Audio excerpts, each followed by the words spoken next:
I really consider every film like my first one. It's true. It's like, I don't know if I consider like the first one or the last one. So I have to do the best. There's a fluidity when working with Luc. There's a pace when working with Luc that I've never encountered before. Usually it's we can't put the camera there because we gotta do this and da-da-da-da. Luc, no, give me the camera. Okay, action, you know, and he does it.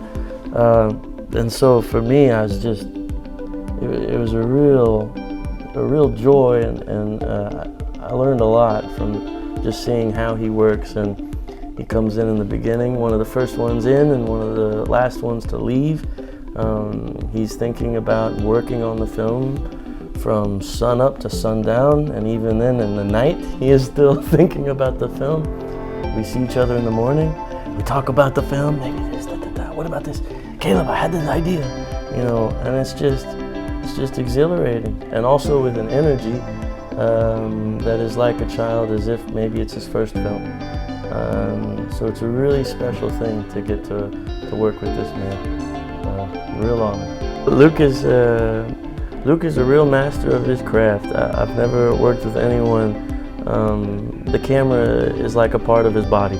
He knows it so well. He knows the medium so well. He knows the cut so well. He knows the light so well. He knows the framing so well. He knows what he wants, what he needs, and what he doesn't want. We both find you extremely charming, both as a men's style or in a women's style. And how do you feel representing yourself as a drag queen in the movie? I never looked at it in that kind of way as far as representing myself as a drag queen per se. I went to some drag shows to get an idea of, because I hadn't been to too many. And the one thing that I remember noticing the most on a Sunday afternoon downtown Los Angeles was that there was the aspect of being welcomed. No matter who you were, no matter what your thing was, you were welcome into this environment. And to me, I was going, oh, okay, so for Douglas, when he gets this job, he's being brought in once again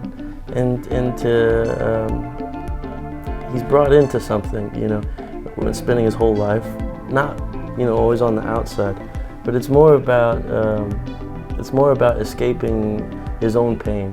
It's more about getting to feel things that he doesn't get to feel in his normal life.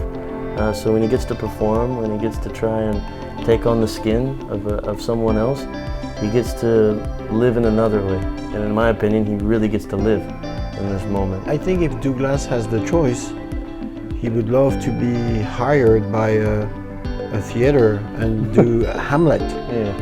you know, or Macbeth.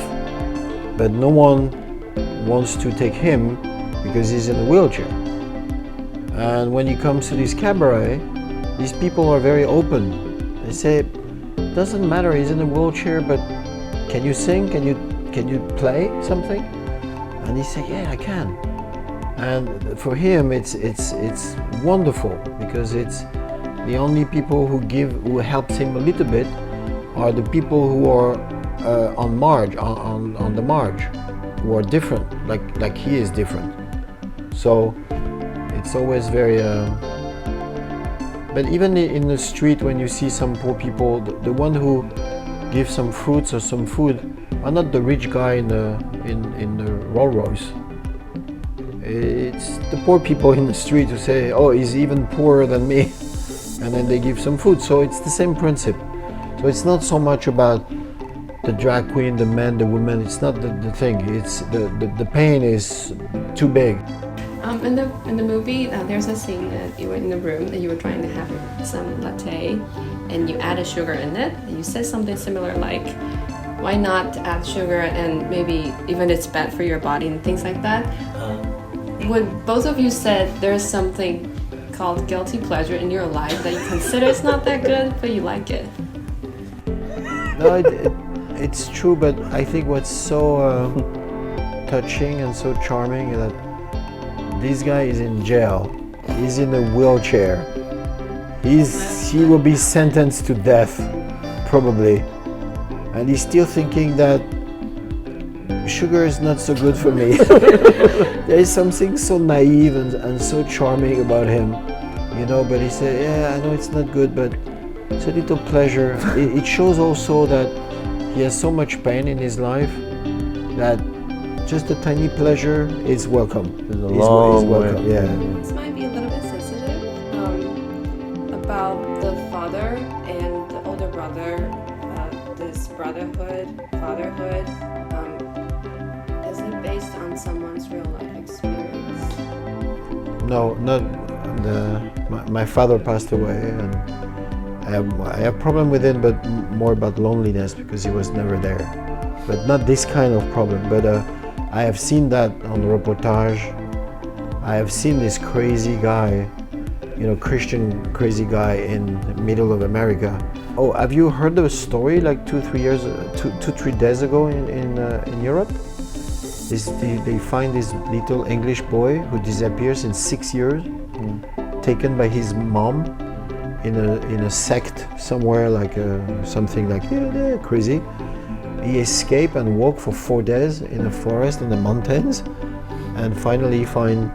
So for me, it's the same thing, you know, like how I'm so interested by this little boy because he pretend for 6 years. Yes, mom. Yes, okay, I understand, mother. Yeah, you're right, mother. But for 6 years, he thought one day I'm gonna try to get out of there, and he did. And same thing that is. But what's most impressive for me is the fact that he didn't do anything. Douglas, he's just a normal kid, and they can't support that. They hate that. The fact that he's himself, just it. You know, the brother hates that. You can't choose your parents. You can't choose your brothers and sisters. And you can't choose, you know, these kinds of things. But what you do afterwards is all up to you and no one else. In the movie, we've all said there are two things are the hardest to shoot in the frame: dogs and children. And for you, when you encounter with so many dogs, that there is a point that the dogs just lose control, and it's so hard to get them back and, you know, put them in the right shot. Has it ever happened to you? Oh, every day. It was a giant mess every day. We have 124 dogs every day. So it's a giant mess.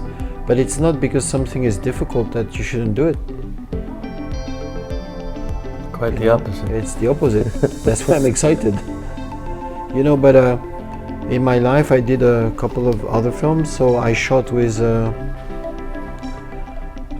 dolphins, with white sharks, with whale, 30 tons, giant octopus in the dark, killer whales. It's pretty easy to shoot with dogs. The whale won't come back. Oh, it takes 30 minutes to turn. A dog, just a little sausage. I really consider every film like my first one. No, it's true. It's like, I don't know if I consider like the first one or the last one. So I have to do the best. I think that's a healthy way to look at things. Always treat everything as if you might not get to do it again.